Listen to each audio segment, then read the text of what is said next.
Hey guys, welcome to question FM300. This question reads, a postman delivers mail to 6 houses in a small country town.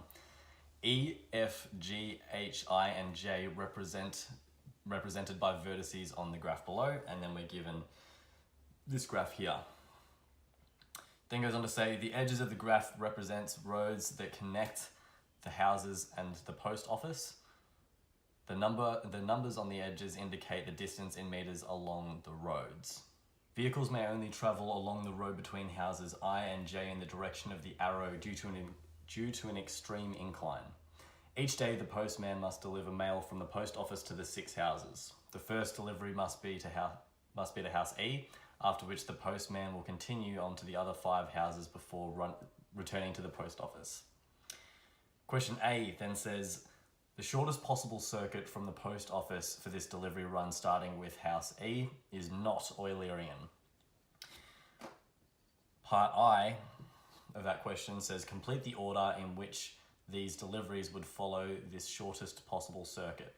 And then we're given the first couple of pieces of that, of that circuit. And we're asked to find the rest. Now this question is a tough one because it's not an Eulerian circuit, which means that we're not looking for all of the vertices to be even and then just creating a circuit out of that. We're told that this is just any circuit, and it's also not Hamiltonian. So this question requires a little bit of playing around. The question was designed more to get you thinking about how to create the shortest possible route and just testing. So the best way for you to interact with this question is to try out a bunch of different paths and see if you can narrow it down to the final answer. So the final answer we end up going from the post office to E, so we're told that we must do that already. Then we're going to go down to G, then to J, because we've got to take on this incline. If we go down to J, we can come back, but it's better for us to move down to J in the beginning, come back up, and then move around back to the end. So our shortest route follows this order here. And once again, this question is designed more just to get you thinking about these kinds of routes. The questions that you get in your exams might not be quite this hard in terms of how long it might take you to figure it out, but there have been some sort of this caliber thrown in at the very end of previous exams before.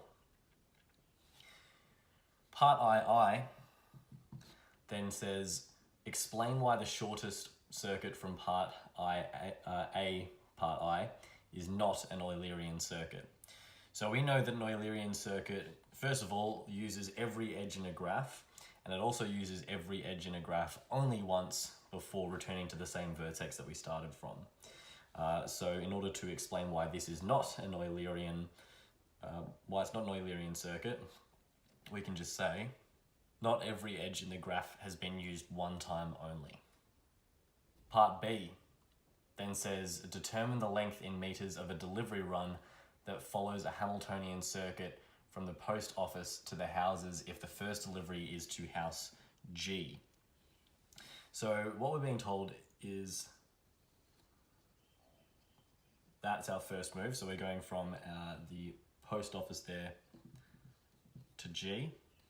And from here, we need to figure out a way of hitting every single one of our vertices without doubling up.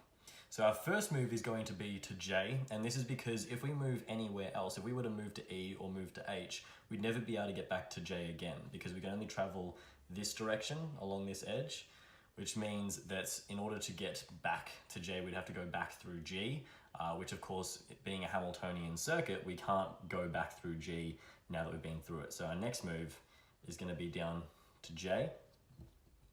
And of course from J, the only direction we can take is up to I. Now from here, we once again only really have one option.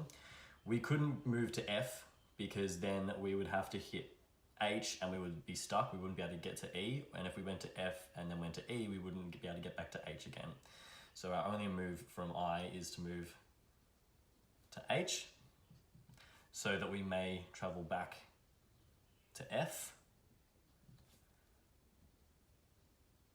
then to E, and finally down to the post office again. So that will be our Hamiltonian circuit. Adding together the distances between this Hamiltonian circuit, we should get from post office to G, 56, from G to J, 43, from J to I, 31, from I to H, 47, from H to F, 45, from F to E, 124, and finally from E back to the post office, 35. Adding these all together on a calculator or in your head, you should get an answer of 381. Now 381 is enough to satisfy this question because it's been told to us, well, we've been asked to determine the length in meters of a delivery run, so it's going to assume that this answer is in meters. It's good practice just to put in units every now and then, for all of your questions anyway. It'll stop you from being lazy with some of your questions and potentially losing a mark for not using the units. However, it's not entirely necessary for this question itself. That wraps up question FM300, guys. If you have any questions for us, please drop them in the comments below. Otherwise, I'll see you in the next video.